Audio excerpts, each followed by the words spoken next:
The idea of human rights is that each one of us, no matter who we are or where we are born, is entitled to the same basic rights and freedoms. Human rights are not privileges, and they cannot be granted or revoked. They are inalienable and universal. What exactly are the basic human rights? Who gets to pick them? Who enforces them, and how? The history behind the concept of human rights is a long one. Throughout the centuries and across societies, religions and cultures, we've struggled with defining notions of rightfulness, justice and rights. But one of the most modern affirmations of universal human rights emerged from the ruins of World War II with the creation of the United Nations. The treaty that established the UN gives as one of its purposes to reaffirm faith in fundamental human rights. And with the same spirit, in 1948, the UN General Assembly adopted the Universal Declaration of Human Rights. This document, written by an international committee, chaired by Eleanor Roosevelt, lays the basis for modern international human rights law.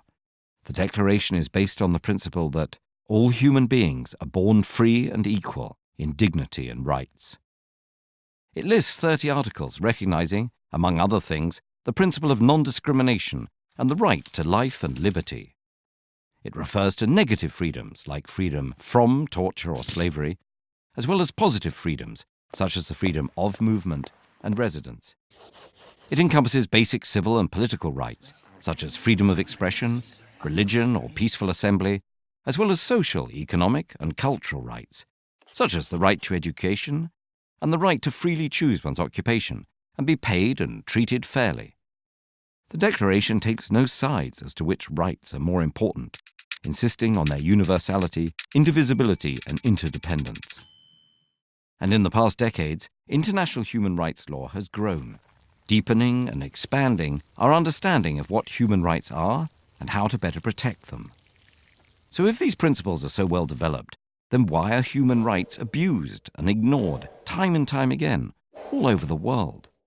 The problem in general is that it is not at all easy to universally enforce these rights or to punish transgressors. The UN UDHR itself, despite being highly authoritative and respected, is a declaration, not a hard law.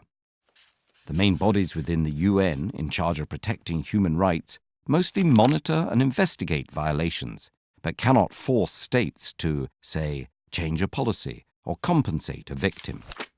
That's why some critics say it's naive to consider human rights a given in a world where state interests wield so much power. Others defend universal human rights laws and point at the positive role they have on setting international standards and helping activists in their campaigns. They also point out that not all international human rights instruments are powerless. For example, the European Convention on Human Rights establishes a court where the 47 member countries and their citizens can bring cases. The court issues binding decisions that each member state must comply with. Human rights law is constantly evolving, as are views and definitions of what the basic human rights should be. And as our lives are increasingly digital, should there be a right to access the internet? A right to digital privacy? What do you think?